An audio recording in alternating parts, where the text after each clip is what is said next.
Este tercer domingo del tiempo ordinario, después de haber celebrado el primer domingo, el de bautismo del Señor, la manifestación de Jesús como Hijo de Dios, y el segundo, el domingo en el que recordábamos la manifestación en las bodas de Caná, este tercer domingo comienza la vida pública de Jesús, su predicación, con un evangelio de Lucas, en el que se nos lo presenta predicando desde Nazaret.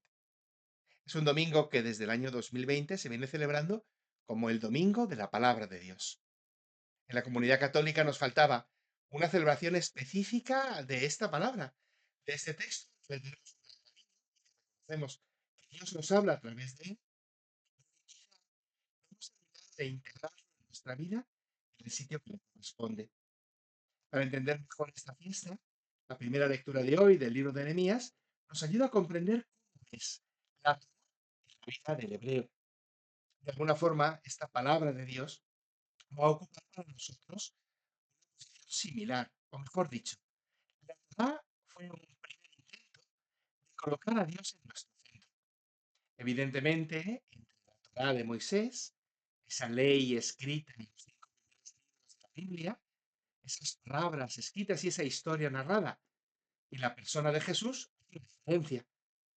Nuestra palabra que está presente es una palabra que establece un diálogo con Dios. No solo es una palabra que nos enseña por dónde Dios quiere que caminemos. Aún así, cuando el pueblo regresó del exilio, la palabra, la Torá, ocupó un espacio que antes estaba reservado al santuario. De hecho, históricamente los libros de Esdras y Nehemías nos explican cómo se reconstruye Jerusalén tras el exilio.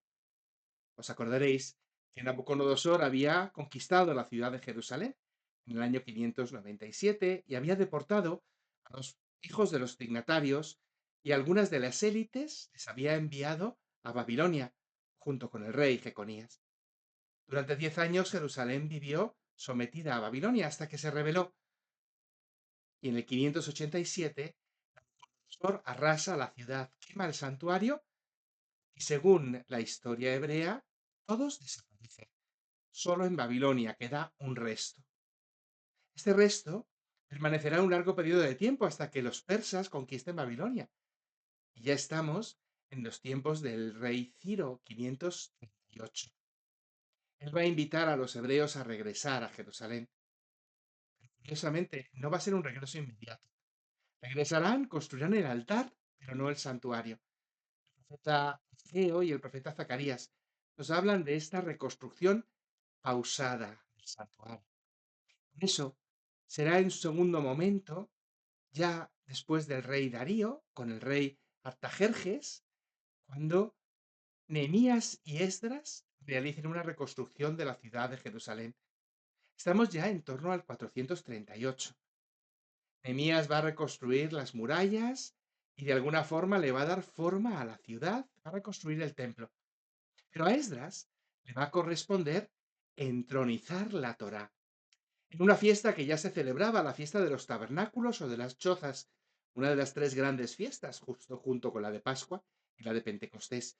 Es la fiesta de septiembre, la fiesta del final de la cosecha. En esa fiesta, Esdras leerá en medio del pueblo la Torá. Vamos a escuchar este pasaje que está en el libro de Nehemías, que en la tradición hebrea formaba parte del libro de Esdras, porque ambos cuentan esa misma historia.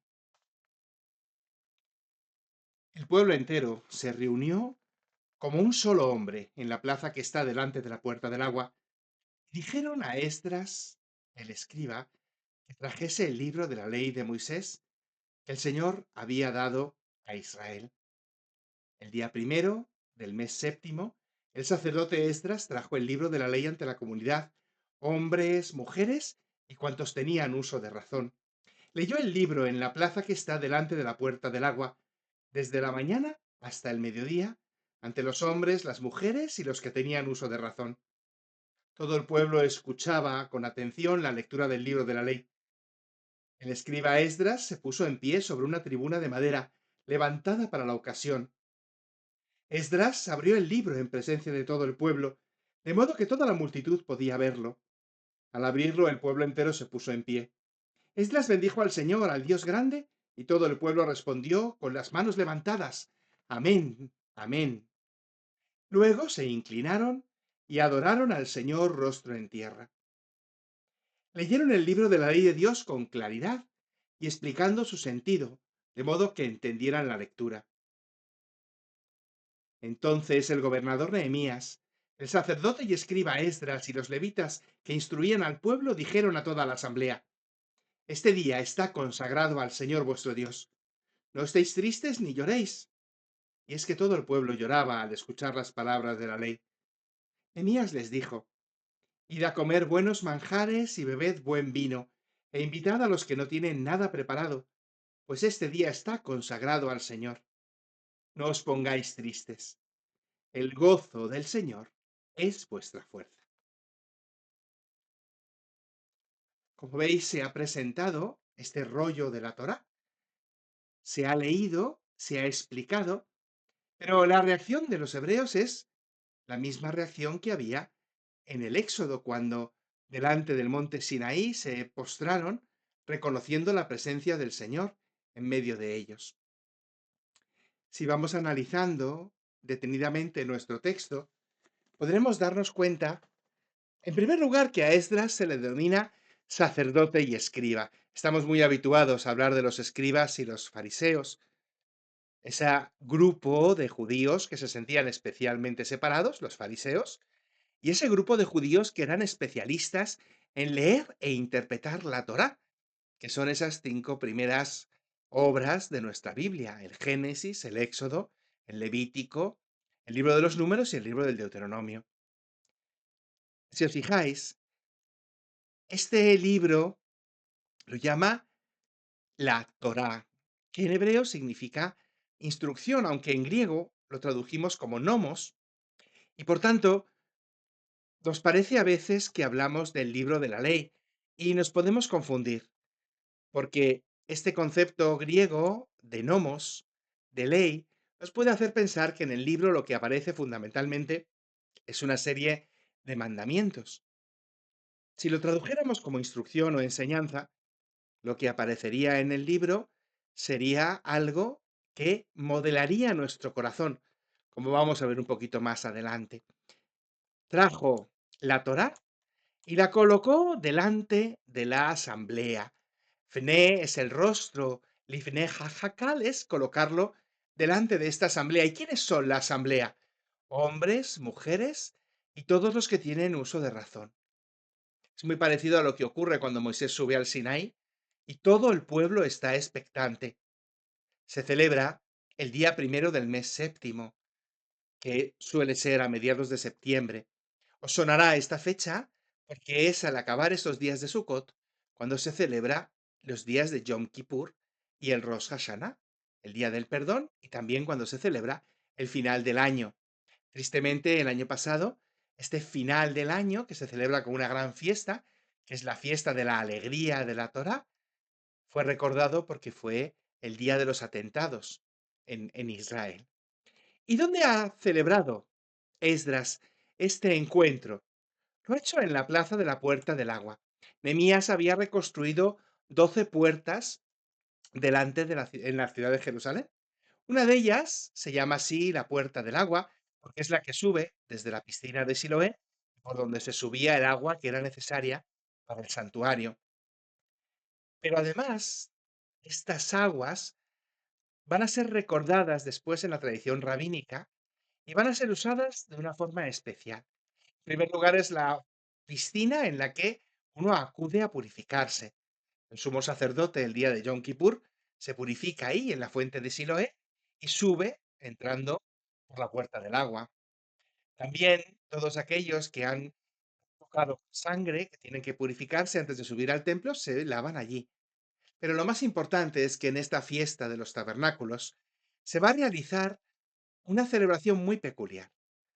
Durante 7 días, un sacerdote va a descender a la fuente de Siloé con toda una asamblea, va a tomar en una jarra de oro el agua de la fuente y va a subirla en procesión hasta el santuario, con toda esta asamblea cantando y festejando. Después la derramará sobre una copa de plata y se desborda y el agua termina desbarazándose por todo el santuario. Quizá os suene que el profeta Ezequiel en su capítulo 47 habla de las aguas que corren desde el santuario. Esta festividad, que quizá originariamente tenía un sentido agrícola, al terminar el verano invocamos a Dios que nos envíe las lluvias, esta festividad va a tener también un significado nuevo. Se va a hablar de este agua y os vais a acordar de cómo Jesús hará esta referencia al agua viva, también en esta fiesta de los tabernáculos, como Jesús le hablará a la samaritana de un manantial que brota. La Torá será para la tradición hebrea este agua, este manantial que brota como si las palabras de la Torá pronunciadas por las bocas de los hombres fueran esa lluvia que bendice y santifica la tierra en la que vivimos.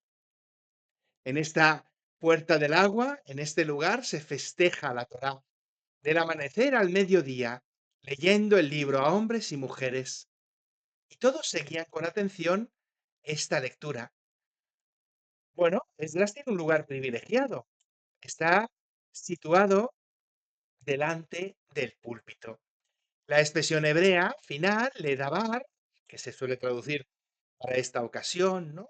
Para hacer esto, porque dabar significa situación o hechos, también nos permite una segunda lectura, que dabar también es palabra, un púlpito que se había hecho para la palabra. Si lo comparamos con nuestra imagen del Templo de Jerusalén, donde hay un gran santuario en el cual está recluida el arca de la alianza y donde Dios está presente, pero terriblemente ausente porque está encerrado detrás de la cortina y detrás de las puertas de bronce. Aquí la Torah está totalmente presente, está accesible, se puede contemplar, tiene un estrado alto para verla y al mismo tiempo se va a poder escuchar. Esdras abrirá el libro delante de todo el pueblo en un lugar elevado, fácil de reconocer, porque esta presencia de Dios en su palabra es directamente accesible, no es algo misterioso. Y la gente, al abrir esta palabra, se puso en pie, bendijeron al Dios grande y todos respondieron amén y se inclinaron y adoraron al Señor rostro en tierra. Como veis, es una celebración que se parece mucho a nuestra celebración del Corpus Christi. Nosotros ante el cuerpo de Cristo actuamos de forma similar. Lo que el Papa nos invita es a que veamos que la palabra, la lectura de la palabra, tiene una presencia de Dios tan actual, casi os diría tan real, como la presencia que tenemos en la Eucaristía. Leyeron el libro de Dios, traduciéndolo y explicándolo para que se entendiera su escritura. Esta lectura requiere leer el Sefer HaTorah, es decir, leer el libro de la ley de Elohim, la ley de Dios, requiere que se actúe con una traducción, es decir, adaptando su sentido preciso, ¿no? De Shom Shekel, buscando su sentido preciso, Vai Yavinu Bamikra, y obteniendo inteligencia de lo que se cará, de lo que se proclama, de lo que se dice. En el texto griego han sido un poquito más explícitos, aunque nuestra tradición lo haya perdido. Habla de didasken, es decir, de enseñar. Enseñaba a Esdras, didáscalos, es maestro, y diestelen en epistemi quirio. Episteme es el conocimiento quirio, el conocimiento de Dios. Diestelen, haciéndoles profundizar en este conocimiento de Dios, sin aquí en el pueblo, anagnosei, profundizando y haciendo que el pueblo comprendiera, sin que, lo que anagnosen, lo que se leía. El conocimiento que se está presentando, acordaos de la palabra gnosis, el conocimiento que viene a través de la lectura, requiere un entendimiento. Y esta es la tarea de Esdras, del escriba. Adaptar las palabras, probablemente ellos ya no entienden el hebreo y hay que leerlo en arameo, adaptar las palabras, pero también explicándolas. Hay que traducir Y hay que también hacer entender la lectura. Y me gusta mucho esta expresión en griego, la episteme kyriou, el conocimiento de Dios. Nuestra Sagrada Escritura es fundamentalmente el lugar para conocer a Dios a través de la lectura. Y el gobernador Nemías y el sacerdote y letrado o escriba Esdras y los levitas, viendo que la gente lloraba al escuchar la lectura de la ley, dijeron: hoy es un día consagrado al Señor. No estéis tristes ni lloréis. Todo el día tiene que estar consagrado. Y hay un mandamiento, una prohibición. Al día Belú, Be, Ale, Tibuki. No podéis estar tristes, Abtabelu, y no podéis lamentaros, Tibuku. ¿Por qué? Cuando uno lee el libro de la ley, por ejemplo, el Deuteronomio, uno se encuentra con toda la explicación de la desgracia del hombre. Sobre todo en el Deuteronomio se termina, en ese capítulo 30 empieza a explicar: si cumplís los mandatos aquí escritos, os irá bien, la tierra florecerá, tendréis larga vida. Pero si no cumplís estos mandatos, vuestra tierra será estéril, vuestras mujeres no tendrán hijos. De esta forma, la lectura del libro de la ley nos puede, en primer lugar, hacernos sentir acusados, porque desvela los caminos torcidos que hemos ido siguiendo. Y podría parecer que el objetivo de la lectura fuera hacernos descubrir cuáles son los errores en nuestro camino con Dios, como una especie de detector de fragilidades, como un TAC que nos mostrase dentro de nosotros dónde está el tumor de la corrupción. Pero esa no es la razón fundamental de la lectura. Llorar y lamentarse no es la razón fundamental de la lectura, porque el centro de la lectura es la palabra. Los tabernáculos es la fiesta de la palabra en la que se reconoce lo que Dios ha hecho, no lo que el hombre ha estropeado. Por eso les insiste en comer buenos vinos, en alegrarse, en festejar, en que estos días sean los días de gozo. Y termina con esa expresión preciosa. ¿Por qué? Porque el gozo del Señor, Eduard, es Mahutsekem, es verdaderamente nuestra fuerza. Gaudium Domini, fortitudo vestra. La alegría del Señor es vernos fuertes. La alegría del Señor es reconstruirnos. No solo significa que nuestra fuerza sea que Dios esté contento, que también lo es, porque ya no tenemos que mirarnos en este texto de la Escritura sintiéndonos acusados, más bien preocupándonos de esa acusación de las cosas que no hemos hecho bien, sino encontrar en el texto de la Escritura la fortaleza que Jesús, a través de su vida humana, ha otorgado a la humanidad. Un Jesús que es el gozo de Dios. Sería algo así como si en la persona de Jesús nosotros pudiéramos sentirnos mirados con agradecimiento por parte de Dios. Nuestro texto de Nehemías nos invita a colocarnos ante la palabra de Dios como se colocaban los hebreos, como se siguen colocando, a reconocerla como el espacio de un diálogo con Dios, pero sobre todo el espacio de un recuerdo de la obra que Dios va haciendo en nosotros. En el Evangelio de hoy, Jesús tomaba el texto de Isaías y elegía un pasaje que reflejaba cómo era la vida de Jesús.